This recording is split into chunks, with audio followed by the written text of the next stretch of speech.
Brake clean, baby. This turn over, it ain't locked up.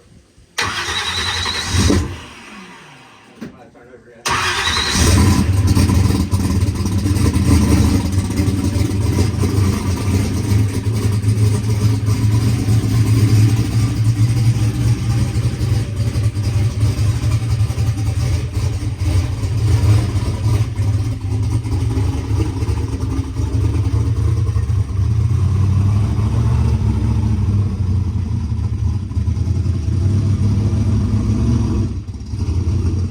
What's up, guys? Welcome back to the YouTube channel. I just got over here to the shop. We're at B&K Performance. Brian's jacking the race car up on the lift. We're going to try to figure out what's going on with the back of this car. Something's moving or something's broken. Something's happening. When we try to go fast, it just does not work out for us. It tries to go left. Pretty confident it's something in the rear end. I mean, it could be something in the front. Look at the in-car stuff. When this thing is going left, I've got the wheel turned super, super hard to the right. Front wheels are off the ground, essentially. Or if that front right wheel is on the ground, it is turned hard to the right, trying to bring it back, and it's just not working. We're gonna figure it out. We're gonna work on it. We're gonna get a game plan together, and we're gonna scale it out. I'm gonna show you the secret sauce on what this thing is right now. I mean, it may be that you don't want to do it like this because it's clearly not working out right now. But the car worked good last year, so we think that something is moving. If you want to support the channel, go to turbojohnracing.com, grab yourself some merchandise, comment, like, and subscribe. Thanks, guys. All right, Brian, you see anything obvious yet? So, what is, no, I just tightened that. Oh, that's the, okay.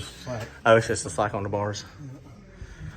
Now, one thing is the rear end is freaking hanging.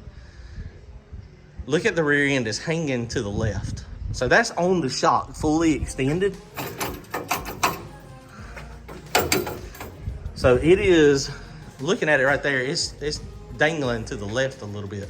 Or maybe the rack is a little bit off too. No, the rack looks pretty level. Look at the space here. So all my weight is right here on this. All right, I'm gonna put the camera down and we're gonna figure it out. And Brian's got his car. His car is coming back together. He is making some progress on his. So we're gonna figure it out. Stand by. All right, so we don't see anything super obvious so far. So we're gonna go ahead and scale the car out real fast.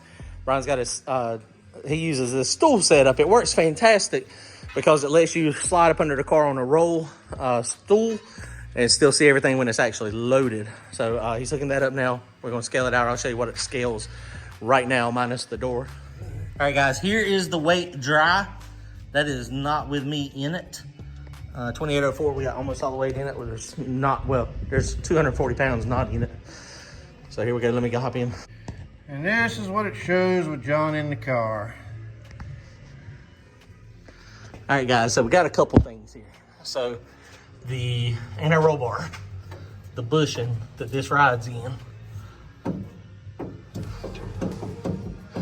it has some pretty significant slop up and down. And then the wishbone over here, it's also got slop back and forth. So we got a couple things. So those are two things that we definitely are going to fix. The other thing I'm going to do is, if you notice, this thing all the way is on the very, very, very end back there, right? So these bars right here, right there, don't really support it very well. So I think I'm gonna come off of here and then go back to the shock mount as well. So that should help a little bit with some more support to the back and support that area. All right, guys, so the anti-roll bar is off and it's definitely moving some, but check this out. Brian, move that back and forth.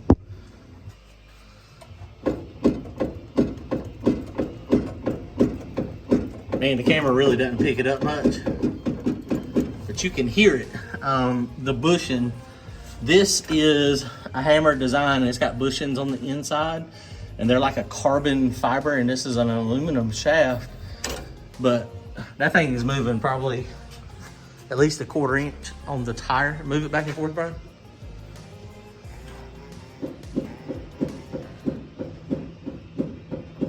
It's hard to pick it up, and I can't hold it still, but it is noticeable. So I think we got a combination issue.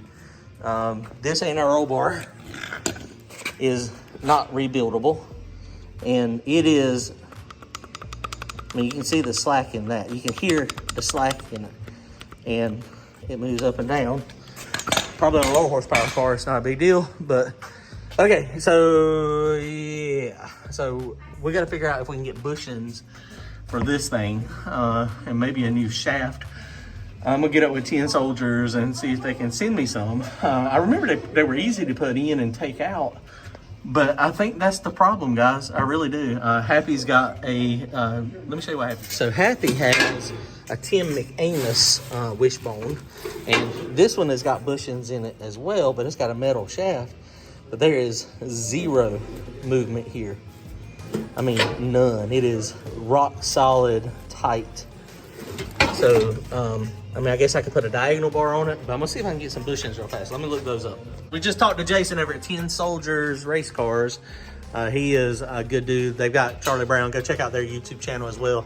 And they've got tons of suspension stuff. So, he said, well, I knew it's my fault. It's our fault when we welded this thing. I should have got him to weld it out to start with. And I thought that I was a professional TIG welder, which I'm not. And so when we welded it out, it overheated it a little bit, and it's got bushings on the inside. And so we couldn't get the things to slide in. So, you know, we had some struggling. We had to do a little bit of sanding, a little bit of modifying. And so we finally got them to go in there. But the problem is we messed it up. And so it lasted a season. He said they should last a lot more than a season. So we're going to take this thing off real fast, and I'm going to ship it to Jason. And Jason is going to build us another wishbone, and he's going to professionally weld it out and make it better. He's also got an anti-roll bar kit. Looks really nice. The ends, instead of being captured, the links captured, or the mounts captured like this one, they slide on the end. So we're going to grab that from him as well. And so we're going to have a new anti-roll bar and a new wishbone. We could, Bryan has had really good luck with the diagonal bar. And I had a diagonal bar on this one when we first started, and it was fine. But the reason I took the diagonal bar off is because it was such a pain in the butt changing the settings, changing the bar angles. Anytime you change the bar angles on the bottom, then you had to automatically, man, we got those tight. It's probably covered with glue. That grease glue all back here under the whole back of the car. That's probably got something to do with it. But the diagonal bar works, and it works fine. But I think we're going to put the wishbone back on it just because it makes it easier for us to do this. Jason, I was talking to Jason with 10 Soldiers, and we were going to 100% get him to go ahead and get us another professionally welded wishbone here. But he said we could probably get by in a pinch, which is racing season. It's always in a pinch. We could probably get by with squeezing these a little bit in the vise. Probably what happened is we egg checked it when we put this MIG weld on there. I said we didn't get very good welds on it, but it's stuck and it's good. And he was right. So Bryan squeezed it a little bit. We got to put some lube on it, but you can see now it has zero play side to side. It still spins, it's moving, but there is no side to side or up and down play. So I think we're good. We're gonna order a couple more bushings. I might measure this and get him to make me one at some point this year. He said he's got a jig and he can make me one. I can get him the measurements, and we'll get him to remake us one. But for right now, I think this is gonna be okay for this. Something else we found.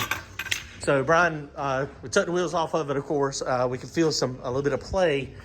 And these are the 4-link brackets, or the heim joints that come with it. They're 5/8 bolts and 3/4 thread here, but these are moving. And it's, there again, you can't really see it in the video, but you can feel it. There is movement on all of these on this side. And when you could kind of rock the rear end side to side, and you could feel it clunk, clunk, clunk. So yeah, so we're gonna order some of these. So we got some work to do. Order some parts. Jason's gonna get us. We're gonna get one of his new anti-roll bars. It's a lot different than the one we got, so we may end up having to mount it in a different spot. I am going to go from here up at least to here. Well, that's where the anti-roll bar may go. We got to get the anti-roll bar in. I might try to make it go from here to here at that angle to support this stuff back here a little bit better as well, especially since we have so much weight hanging off the end. So, you know, I think we got a game plan there was no broken welds, no issues with any of the bracketry that we could find. Nothing's broken up here that we can see.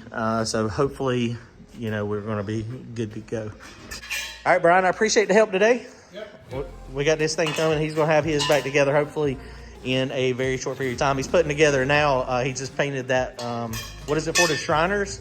Yeah, little go-kart thing. That thing's pretty doggone cool. It's pretty cool. Pretty neat, pretty neat. All right, guys, comment, like, and subscribe. We'll see you soon. Later.